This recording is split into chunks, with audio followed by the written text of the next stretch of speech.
oldu cerrahım? Bak hep senin yüzünden bunlar Bahar. Böyle isyankar davranıyorsun. Pardon. Annemin bununla ne alakası var? Umay, babaannenle böyle konuşamazsın. Sen de benimle böyle konuşamazsın anne. Bahar, annemle böyle konuşamazsın. Sen de benim annemle böyle konuşamazsın baba.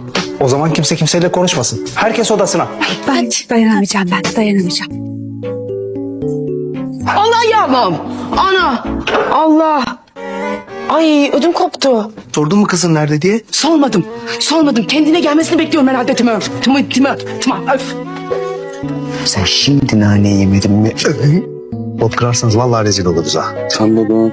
Baba yok anneciğim. Anneciğim yok canım. Canım yok Timur. Timur yok, var. Timur hocam diyeceksin. Eğer ben eşim için karaciğerimi değil, gerekirse ömrümü veririm.